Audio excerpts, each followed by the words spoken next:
Makanya banyak ayat-ayat surga itu ketika menerangkan kepada kita, menjadikan semua titipan itu membersamai kita selamanya. Coba lihat ya, yang ke surga bawa bapaknya, ibunya, pasangannya, ada. Buka Quran surah ke-13, misal ayat 23. Jannati adnin yadkhulunaha wa man salaha min abaihim wa azwajihim wa dzurriyyatihim. Ada orang yang akan masuk ke dalam surga Aden. Jadi masuk surganya lewat surga Aden, tapi melewati semua pintu surga. Semua pintu dilewatin, lewat surga Aden dulu, semua pintu dilewatin. Setiap masuk surga disambut oleh semua malaikat yang jaga pintu surga. Ya, salamun alaikum bima sabartum. Mereka mengatakan, selamat Anda sabar saat berada di dunia mengamalkan amalan. Siapa yang masuk itu? Ternyata anak-anak yang bisa menggandeng bapak ibunya. Ya, wa abaihim wa man salaha min abaihim. Orang-orang saleh di kalangan bapaknya. Bapaknya digandeng. Masuk surga bawa bapak ibunya. Masya Allah, bagaimana perasaan ibu yang telah mengandungnya saat di dunia. Dan dibalas itu dengan surga. Kalau dunia banyak lah. Kalau dibalas dengan mobil udah banyak. Balas dengan rumah yang belum beriman pun bisa. Balas dengan surga. Itu kebanggaan tingkat tinggi yang kita bisa persembahkan di akhirat nanti. Makanya cari amalan yang bisa menggandeng bapak ibu kita. Cari. Wa azwajihim, pasangannya. Jadi kalau suami gandeng istri. Kalau istri gandeng suami. Wa dzurriyyatihim, dan semua keturunan. Dzurriyyah bukan aulad. Kalau aulad anak-anak saja. Kalau dzurriyyah anak, cucu, cicit sampai habisnya. Digandeng semua. Makanya satu-satunya makhluk manusia di muka bumi yang bisa menggandeng seluruh manusia umatnya ke belakang Nabi Muhammad SAW. Ya, hamba Allah yang beriman, beramal saleh, umatnya Nabi Muhammad dipimpin oleh Nabi masuk dalam surga. Ya. Tapi ketika itu ada yang menarik. Bukankah suami saat di dunia itu titipan bagi istri? Bukankah istri titipan bagi suaminya? Bukankah anak titipan bagi kedua orang tuanya? Nah, titipan itu saat dititipkan, rawat itu dengan baik, Pak. Si kita itu titipan. Dititipkan kepada kita karena Allah itu melihat Anda yang mampu membuat dia soleha. Mudah bagi Allah menitipkan pada pria lain. Tapi ketika yang dipilih Anda yang dipercaya, di tangan Anda dia bisa jadi soleha. Ibu yang di bawah, Bu, ya. Ini suami-suami yang di atas ini bersama saya dititipkan kepada ibu di bawah karena menurut Allah ibu yang mampu menjadikan dia soleh. Ibu yang mampu menyertai dia menjadi soleh. Mudah bagi Allah menitipkan dia pada perempuan lain. Tapi kenapa dititipkan kepada ibu? Karena di tangan ibu dia insya Allah menjadi soleh. Dan di tangan Anda dia menjadi solihah. Karena itu berpartner dalam kehidupan supaya dua-duanya punya pilihan baik insya Allah subhanahu wa ta'ala. Itu poinnya. Ini yang satu belum solihah udah minta yang kedua. Dua belum solihah udah minta yang ketiga. Titipan, ditanya satu saat nanti. Bagaimana jawabannya? Memang bahasanya bagus. Pak, kenapa sih udah begini? Mama sholat senang berjamaah atau sendirian? Besar mana pahalanya? Ya berjamaah apa? Baik, berjamaah itu ada imam, ada makmum. Baik, Ma. Kalau berjamaah imamnya berapa? 1. Baik. Berapa imamnya? 1. Berapa? 1. Baik. Makmum berapa? 1 lah Pak, kan sah gitu kan. Nah, ya sudah, makmum 1, imam 1. Baik, kira-kira kalau makmumnya 2, ya lebih afdol mana dengan imamnya 1? Ya 2. Terus kalau makmumnya 3, ya 3. Ya kalau 4, ya 4. Ya sudah.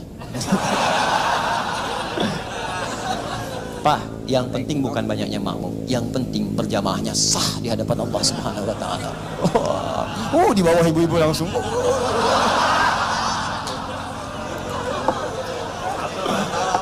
Aduh. Kamu gak usah ikutan dulu. Aduh. Dul, apa bedanya madu asli dengan palsu? Madu asli sama palsu apa bedanya? Wallahu a'lam. Kalau madu palsu dibawa ke rumah, botolnya masih utuh. Kalau madu asli dibawa ke rumah, pecah sama botolnya. Kamu belum paham, tar aja deh.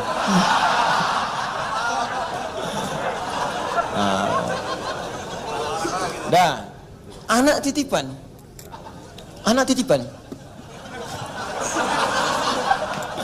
Aduh, Allahu Akbar. Udah. Ya, anak juga titipan. Ini akan ditanya nih orang tuanya. Apalagi kalau dia menjelang balik akan ditanya. Karena dia titipan, maka buat titipan itu punya nilai di hadapan Allah saat pulang. Nis, Anda titip motor nih, begitu pulang ternyata spion bengkok, knalpot hilang, ya. Bisa. Ya, makanya begitu Anda bawa, tiba-tiba ada yang hilang.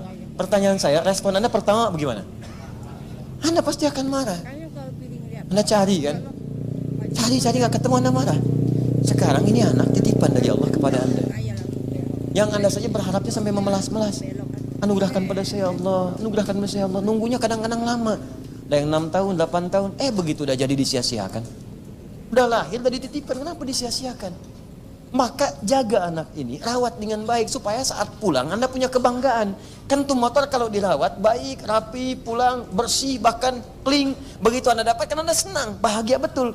Ini saat pulang menghadap Allah, hafal Quran, sholatnya rajin, jadi anak hebat luar biasa. Pulang Anda bangga. Yang punya senang, begitu senang diberikan kepada Anda hak milik selamanya tanpa dipisahkan sama sekali. Tapi kalau nggak dirawat dengan baik, Allahu Akbar, pestapa nanti. Maka semua hal yang didengar di akhirat nanti hanya berupa penyesalan. Apa Anda tega yang telah melahirkannya tiba-tiba mendengar teriakan anak di neraka? Makanya Allah kisahkan dulu kisah Kan'an dengan keluarganya. Ya, kisah-kisah kemudian yang sebelum-sebelumnya. Supaya apa? Supaya jadi pelajaran pada kita, jangan berlaku yang sama lagi. Jangan diikutin, itu bukan dongeng pengantar tidur. Tapi amalan untuk diresapi dan diamalkan dalam kehidupan kita. Jelas ya? Ya coba pulang sini, merenung dulu sebelum tidur, cek anak-anaknya sekolah di mana. Jangan-jangan selama ini cuma membanggakan dunia tapi sholatnya nggak bisa. Apa Anda bangga anak jadi dokter, ya S3, bahkan profesor, tapi saat Anda wafat nyolatin aja nggak bisa. Anda wafat mandiin aja nggak bisa. Hei, Anda yang mandikan dia dari sejak kecil, Anda mandikan dia tuh, disabunin, Masya Allah, dirata-ratain, dihilang-hilangin kotorannya. Anda nggak pernah merasakan jijik pada saat itu, nggak pernah merasa dengan baunya, nggak pernah Anda merasakan buruk saat melakukan itu semua. Pertanyaan saya, tuh anak yang Anda mandikan dari sejak kecil, yang popoknya Anda gandikan, yang Anda timbang-timbang, satu saat kalau Anda wafat bisa mandikan Anda nggak? Masa anak orang lain yang mandikan Anda? Masa anak orang lain yang nyolatkan Anda? Anda sendiri yang berharap dia sholat tengah malam, minta sama Allah supaya ada dia.